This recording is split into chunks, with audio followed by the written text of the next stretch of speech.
I served on the subcommittee for this bill, and I want to start by thanking Iowans who came forward to testify against one of the most extreme political attacks on transgender Iowans and Iowa physicians. I also want to thank all of the Iowans who have flooded my inbox, who are hurt and angry to see Governor Reynolds and so many State House Republicans sponsoring bills that go after our fellow Iowans, discriminating against Iowans who are LGBTQ, our friends' kids, fellow church members, coworkers, family members, and neighbors. I especially want to give a shout out to Iowa students from 47 Iowa schools who walked out of school yesterday to protest these mean-spirited bills that are harmful to the health and well-being of their friends and classmates. This bill bans life-saving, medically necessary, gender-affirming care for transgender youth.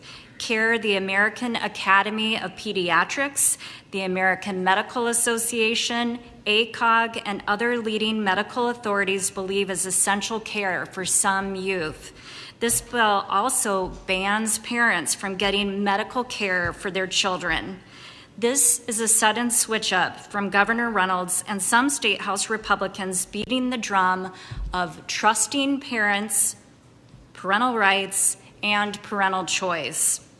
At the subcommittee, we heard from Dr. Karen Olson, an Iowa OBGYN with 21 years of experience practicing medicine, who urged us to leave third-party decision makers out of the exam room of Iowans. I agree. Politicians do not belong in the exam room with Iowans.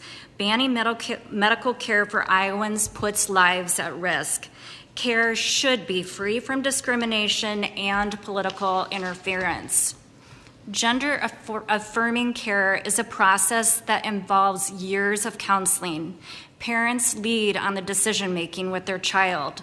Just in today's Des Moines Register, Governor Reynolds was quoted saying, "Parents are the decision makers for their children." And she goes on to say, "I think it is so sad we have to codify that in today's environment, but the fact of the matter is we have to."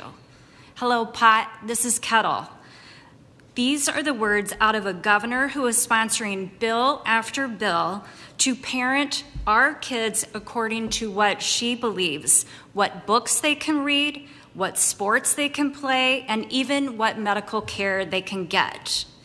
I would imagine for some Iowa parents, this is not a journey they expected to be as parents. I'm grateful to learn about their experiences and, most importantly, to see the joy and happiness many of them see in their children who can grow up as they were meant to be, with access to gender-affirming care as they grow up.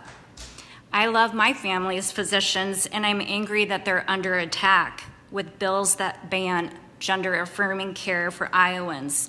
When you attack physicians, it doesn't just impact those who are directly hurt by this bill, it impacts the rest of us as well, who want caring doctors who want to practice in our state. This bill makes Iowa a hostile work environment for physicians. Literally, this bill treats physicians worse than we treat child rapists in Iowa.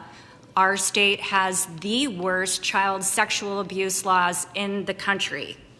In Iowa, kids are barred from seeking civil damages. Senator Petersen, try not to veer off the bill too far here. This all ties together, Senator.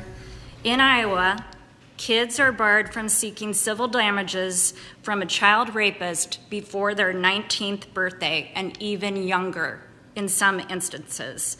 And Republicans have a child labor law up for consideration today in another committee that would bar children from suing for civil damages if they lose a limb in a meatpacking plant or other dangerous workplace. Senator, but this is how I'm going to going off on rabbit trails. Yes, okay. And this is how I'm circling back. This all ties together. This all is about Iowa children. For some reason, you are choosing to make physicians villains. threatening them with civil lawsuits for providing gender-affirming care to a minor in Iowa for more than 20 years. Worse than you treat child sex predators in our state. In subcommittee, we heard from Amy Wichendahl, a member of the City Council in Hiawatha. And Amy, I apologize if I mispronounced your name. She is transgender. She is a lifelong Iowan who did not mince her words, calling this bill out for what it is, a government overreach. Iowa children are not getting hysterectomies, penectomies, however you pronounce that, and other surgical procedures.